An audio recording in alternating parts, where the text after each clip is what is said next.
नमस्कार दोस्तों, मेरा नाम है राहुल यादव और आप सभी का स्वागत है आज की स्पेशल वीडियो में।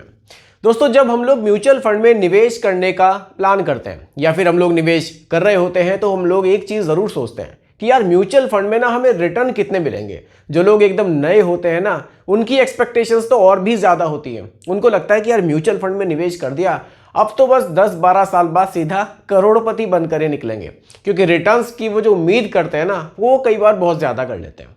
तो आज की वीडियो में ना इसी टॉपिक पर हम लोग डिटेल में डिस्कस करेंगे कि म्यूचुअल फंड में एक्चुअल आपको जो रिटर्न्स हैं वो कितने मिल सकते हैं। क्योंकि देखिए, यहाँ रिटर्न्स कभी भी फिक्स नहीं होते, रिटर्न्स अप एंड डाउन यहाँ चलते रहते हैं। कई बार आप लोग सर्च करते हैं कि पिछले 1 साल में या 2 साल में कितने रिटर्न्स म्यूचुअल फंड ने जनरेट किए हैं, तो कई बार आपको कुछ म्यूचुअल फंड स्कीम्स ऐसी मिलती हैं जिसमें आपको 20% के रिटर्न्स दिखते हैं, 25% के रिटर्न्स दिखते हैं। फिर आप कैलकुलेशन करते हैं कि यार यही रिटर्न्स मुझे अगर 10 साल मिल गए तो मैं तो बहुत जल्दी करोड़पति बन जाऊंगा, लेकिन ऐसा हो नहीं पाता है और फिर हम लोग परेशान होते हैं। तो आज की वीडियो में कुछ पॉइंट्स हम लोग यहाँ डिस्कस करेंगे कि म्यूचुअल फंड में कितने रिटर्न्स हमें मिल सकते हैं, कितने रिटर्न्स की हमें उम्मीद म्यूचुअल फंड से करनी चाहिए, और अगर इतने रिटर्न्स हमें मिल रहे हैं तो ये हमारे लिए सही है या फिर नहीं है। तो ये वीडियो आप लोगों के लिए काफ़ी ज़्यादा इंफॉर्मेटिव होने वाली है, बहुत ही ध्यान से देखिएगा और समझिएगा। मैं भी यहाँ की एक चीज़ आप सभी को समझाऊंगा एकदम सिंपल तरीके से। आइए दोस्तों, वीडियो को स्टार्ट करते हैं। कुछ पॉइंट्स हैं, 3-4 पॉइंट्स हैं, ज़्यादा नहीं है, उसी से ये टॉपिक पूरी तरह से क्लियर हो जाएगा। देखिए, अगर आप लोग भी किसी टॉपिक पर कोई वीडियो को देखना चाहते हैं, कोई टॉपिक ऐसा है जिसको आप एकदम सिंपल तरीके से मुझसे समझना चाहते हैं, तो आप लोग मुझे कमेंट ज़रूर किया कीजिए। और जल्द ही एक कमेंट वाली सीरीज़ भी स्टार्ट होने वाली है। कुछ लोग तो कमेंट में ही कह रहे हैं कि सर उसको जल्दी स्टार्ट कीजिए, क्योंकि बहुत सारे लोगों का ऐसा कन्फ्यूज़न है जो वो मेरे साथ थोड़ा सा डिस्कस वो करना चाहते हैं। तो कोशिश करेंगे, जल्दी शुरुआत करेंगे। एक वीडियो में 2 या 3 या 4 कमेंट्स हम लोग रखा करेंगे और फिर सभी पर हम लोग थोड़ा सा डिस्कशन करेंगे और कोशिश करेंगे जो भी कंफ्यूजन है उसको क्लियर करने की। ठीक है, तो कमेंट आप लोग ज़रूर किया कीजिए। देखिए, टॉपिक जो मैं निकालता हूँ ना, नॉर्मली जो आप वीडियोज़ ये देखते हैं, ये भी मैं आप लोगों के कमेंट से ही निकालता हूँ, तो काफ़ी फ़ायदा तो आप लोगों को इससे भी होता ही होगा। ठीक है, चलिए, सबसे पहली गलती पर हम लोग बात करते हैं, वो है 20 से 25% तक के रिटर्न्स की उम्मीद बनाना। कि यार म्यूचुअल फंड में निवेश कर दिया, 5,000 की मैंने SIP कर दी, अब तो मुझे 20% से लेकर 25% तक के रिटर्न्स मिलेंगे, जो कि होते नहीं है। ऐसा होता है, कई बार मिल जाते हैं, कई बार नहीं भी मिलते हैं, लेकिन उम्मीद ज़्यादा ये हम लोग जो बांध लेते हैं ना, ये हमें परेशान करती है। और मैंने देखा है कि मैक्सिमम लोग जो म्यूचुअल फंड में निवेश करते हैं ना, वो यही सोचकर करते हैं कि जो रिटर्न्स हैं वो 20% से ज़्यादा बनते हैं, जबकि ऐसा होता नहीं है। वो लोग परेशान होते हैं और वो लोग फिर और लोगों को भी कहते हैं कि यार म्यूचुअल फंड ना सही नहीं है, जबकि म्यूचुअल फंड सही है। सही कैसे है वो हम लोग अब समझेंगे। तो सबसे पहली गलती क्या है, आपको ये बिल्कुल भी नहीं मानकर चलना है कि रिटर्न्स मुझे 20 से 25% मिलेंगे, क्योंकि mutual fund totally stock market base है। रिटर्न्स यहाँ अप एंड डाउन होते हैं, कभी भी फिक्स रिटर्न्स यहाँ नहीं होते। कोई अगर आपसे कहता भी है कि निवेश कर दीजिए 20% मिलेंगे, 25% मिलेंगे, बिल्कुल गलत है। ऐसा पॉसिबल ही नहीं है। कारण क्या है, मार्केट अप एंड डाउन चलता रहता है। आप म्यूचुअल फंड में निवेश कर रहे हैं, कभी अप मार्केट में, कभी डाउन मार्केट में, फिर अप मार्केट में, तो आपको एवरेजिंग का बेनिफिट मिल सकता है। रिटर्न्स आपके एवरेज हो सकते हैं, फिक्स कभी भी नहीं हो सकते। क्लियर है?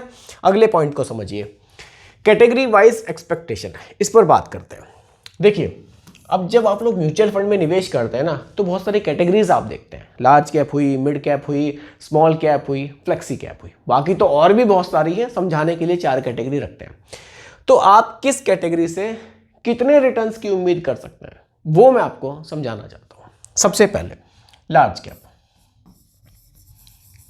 लार्ज कैप, लार्ज कैप क्या है, आपका जो पैसा होगा वो ज़्यादा पैसा इंडिया की टॉप की जो 100 कंपनीज होंगी उनमें होगा। तो यहाँ पर रिटर्न्स की आप बहुत ज़्यादा उम्मीद नहीं रख सकते। यहाँ स्टेबिलिटी के लिए पैसा निवेश कर रहे हो, क्योंकि क्या होता है ना, कई बार हम लोग सोचते हैं कि म्यूचुअल फंड में निवेश कर दिया, बहुत ज़्यादा रिटर्न्स मिलेंगे। हो सकता है कि आपने लार्ज कैप में ज़्यादा निवेश किया हुआ हो। अब लार्ज कैप में क्या होगा, टॉप की 100 स्टॉक्स आ जाएंगे, तो उसमें ग्रोथ नहीं होती है कि बहुत तेजी से रिटर्न्स कभी नहीं बनते हैं। स्टेबिलिटी आपको मिलती है क्योंकि वो बड़े स्टॉक्स होते हैं। तो यहां जो रिटर्न्स की उम्मीद है, फिक्स तो यहां भी नहीं है, लेकिन हम लोग क्या कर सकते हैं, यहां पर 10 से लेकर 12% तक की उम्मीद हम लोग रख सकते हैं। ठीक है, ये बात कर रहा हूं मैं लार्ज कैप फंड्स की। इसके बाद आ जाएगा मिड कैप। मिड कैप देखिए, रिटर्न्स इससे कम ज्यादा हो सकते हैं, मैं जस्ट आपको समझाने के लिए ही बता रहा हूँ, ठीक है। अब मिड कैप में क्या होगा, आपका ज्यादा पैसा निवेश होगा उन स्टॉक्स में जो 101 से स्टार्ट होकर फिर 250 रैंक तक जाएंगे, यानी कि टॉप 100 के बाद के अगले 150 स्टॉक्स, ज्यादा पैसा इसमें जाएगा। यहां क्या होगा, ये टॉप 100 से थोड़े से छोटे स्टॉक्स होंगे, तो यहां ग्रोथ के चांसेस ज्यादा रहेंगे, लेकिन रिस्क भी लार्ज कैप के मुकाबले बढ़ जाएगा। तो यहां जो आप रिटर्न्स की उम्मीद रख सकते हैं वो आप 12 से लेकर फिर 14%, 15% तक भी रख सकते हैं, ठीक है। उसके बाद आएगा दोस्तों स्मॉल कैप। स्मॉल कैप, अब स्मॉल कैप क्या होता है ना, ये बहुत रिस्की कैटेगरी होती है, बहुत ज्यादा रिस्की। कारण क्या है, यहां 250 रैंक के बाद के छोटे स्टॉक्स आते हैं।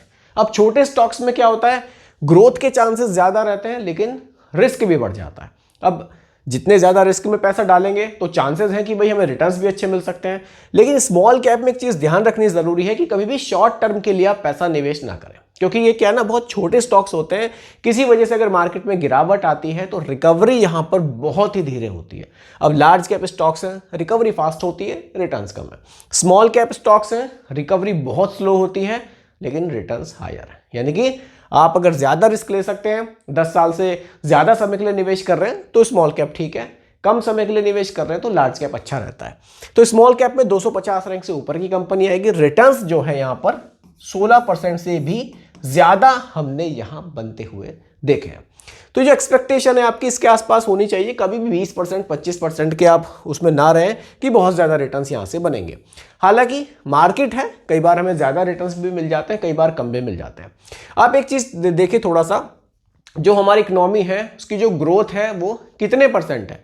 ऐसा तो नहीं है ना कि वो बहुत तेजी से भाग रही है, वहां भी एक एवरेज ग्रोथ हम देख रहे हैं 10 से 12% की। तो उसी से हम लोग आइडिया लगा सकते हैं कि हाँ, हमारे जो म्यूचुअल फंड्स हैं ये भी हमें 12%, 13%, 14% तक के रिटर्न्स डिलीवर कर सकते हैं। इससे ज्यादा मिलते हैं हमारे लिए और बढ़िया है, लेकिन उम्मीद हमें कम की रखनी चाहिए, ठीक है। आगे बढ़ते हैं। अगला पॉइंट, एसआईपी में रिटर्न्स स्मूथ दिखता है। ये भी एक मुझे सर ने कमेंट किया था कि ये रिटर्न्स हमें स्मूथ क्यों दिखते हैं एसआईपी में, बहुत जल्दी अप डाउन क्यों नहीं होते। इसके अभी रीजन है, देखिए यहां क्या है, स्टॉक मार्केट अप डाउन चलता रहता है, ठीक है, ठीक है, ऐसे चल रहा है। आप पैसा कभी ऊपर कभी नीचे, मार्केट की कंडीशन में, हर एक कंडीशन में पैसा लगभग जब आप हर महीने निवेश करेंगे तो लगभग हर कंडीशन में पैसा आपका निवेश हो जाएगा। तो यहां क्या होगा ना, आपको एवरेजिंग का बेनिफिट मिल जाएगा कि भैया कोई चीज मैंने 20 रुपए की भी खरीदी, कभी मैंने वो 10 रुपए की भी खरीदी, तो उसको एक एवरेज मान लिया जाएगा कि आपने 15 रुपए की खरीदी। तो यानी कि एवरेजिंग का बेनिफिट मिलता है, इसलिए रिटर्न्स आपको स्मूथ दिखते हैं। बहुत ज्यादा रिटर्न्स एकदम तेजी से भागते नहीं है और बहुत तेजी से गिरते भी नहीं है, स्मूथनेस आपको यहां मिलती है, ठीक है।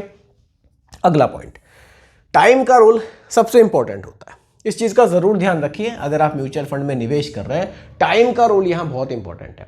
मान लीजिए आपने कोई एसआईपी 5,000 रुपए महीना की आपने एसआईपी शुरू करी, तो आपको क्या लगता है कि आप एक साल में कितना ही पैसा कमा लेंगे, आपके जमा ही 60,000 होंगे। तो आपको क्या उम्मीद है, कितनी उम्मीद आपको रखनी चाहिए। बस यही आकर लोग इसमें फेल होते हैं। उनको लगता है कि यार 5,000 की एसआईपी कर दी, 1 साल 2 साल हो गया, लेकिन रिटर्न्स नहीं बन रहे। आपने जमा भी तो अभी कितना कम किया है ना। तो यहाँ टाइम देना बहुत ज़रूरी है। मैंने इससे पिछली वीडियो में ही बताया था कि आपको जो रिटर्न्स है, जो कंपाउंडिंग है, वो कैसे काम करती है। थोड़ा सा समय लगता है, लेकिन फिर रिटर्न्स आपको काफ़ी बढ़िया देखने को मिल सकते हैं। जितना जल्दी आप कोशिश करेंगे, चाहेंगे कि मुझे रिटर्न्स ज़्यादा मिल जाए, उतने आपको थोड़ा नुकसान होगा, आप थोड़ा सा परेशान होंगे और शायद आप एसआईपी को बंद कर दें, जो कि आपके लिए बहुत ही गलत होगा। तो यहाँ थोड़ा ठहराव ज़रूरी है। अगर निवेश कर रहे हैं, थोड़ा सा समय दीजिए उसको, पैसे को अपना काम करने दीजिए, तो लॉन्ग टर्म में आपको रिटर्न्स अच्छे मिल सकते हैं। बहुत जल्दबाजी दिखाएंगे तो फिर म्यूचुअल फंड आपके लिए सही नहीं है, ठीक है। एक लास्ट पॉइंट और है, उसको समझ कर जाइएगा। अच्छा, रिटर्न्स क्या है, देखिए अब ये बिल्कुल पॉइंट बनता है यहाँ पर लॉजिकली कि हमने देख लिया कि returns large cap, mid cap, small cap में इतने हैं, रिस्क कितना है और हमें थोड़ा ज़्यादा टाइम भी देना चाहिए। लेकिन हम किसको माने कि रिटर्न्स हमें अच्छे मिल रहे हैं। मान लीजिए आपने क्या किया हुआ है, आपका एक पोर्टफोलियो है जिसमें कुछ हिस्सा आपने लार्ज कैप रखा हुआ है, कुछ हिस्सा आपने मिड कैप रखा हुआ है, कुछ फ्लेक्सी रखा हुआ है और स्मॉल कैप भी रखा हुआ है। अब इस ओवरऑल पोर्टफोलियो से, जो आपका पोर्टफोलियो है, मानकर चलता हूं कि 10,000 रुपए महीना आप इसमें निवेश कर रहे हैं, 4 फंड्स आपने लिए हुए हैं, ठीक है, एग्जांपल है। तो आपको कितने रिटर्न्स मिलने चाहिए, तो आप कहेंगे कि हाँ ये अच्छे रिटर्न्स है। मैं कहूँगा इस पूरे पोर्टफोलियो से अगर आपको 12 से लेकर 14% तक के रिटर्न्स मिल रहे हैं तो आपको अच्छे रिटर्न्स मिल रहे हैं, कोई दिक्कत नहीं है, इन रिटर्न्स में कोई दिक्कत नहीं है। लंबे समय तक आपको 12-13%, 14% के रिटर्न मिलेंगे ना, और आपने इस एसआईपी को 15 साल चला दिया है, 20 साल चलाया, तो यही रिटर्न्स आपको बहुत बढ़िया दिखाई देंगे। लेकिन अगर आप इसी को कम समय में कैलकुलेट करेंगे तो फिर ये आपको परेशान करेंगे। तो एसआईपी का जो मैजिक है ना वो थोड़ा सा लंबे समय में है, और अगर आपको 12 से 14% के रिटर्न्स आपके ओवरऑल पोर्टफोलियो से मिल रहे हैं तो ये बिल्कुल सही है, कोई दिक्कत नहीं है, आप इसको कंटिन्यू कीजिए। बाकी अगर दोस्तों आपको भी लगता है कि म्यूचुअल फंड में अच्छे रिटर्न्स क्या होने चाहिए तो आप लोग भी कमेंट मुझे ज़रूर कीजिएगा। बाकी इस वीडियो रिकॉर्डिंग कोई भी कंफ्यूजन हो आपके मन में, या कोई भी अलग तरह का कंफ्यूजन हो जिस टॉपिक पर आप वीडियो चाहते हैं, तो उसके रिगार्डिंग भी आप लोग कमेंट मुझे कर सकते हैं। मैं कोशिश करूंगा आपके कमेंट पर जल्द ही वीडियो बनाने की। बाकी दोस्तों यही आज की वीडियो का टॉपिक था। उम्मीद करता हूं कि टॉपिक आपको पसंद आया होगा। बाकी रिकमेंडेशन नहीं है, सिर्फ एजुकेशनल पर्पस वीडियो आप लोगों के लिए बनाई गई है। पसंद आई हो लाइक शेयर कीजिएगा, चैनल पर नए हैं सब्सक्राइब कीजिएगा। मिलते हैं जल्दी एक और नई वीडियो के साथ। धन्यवाद।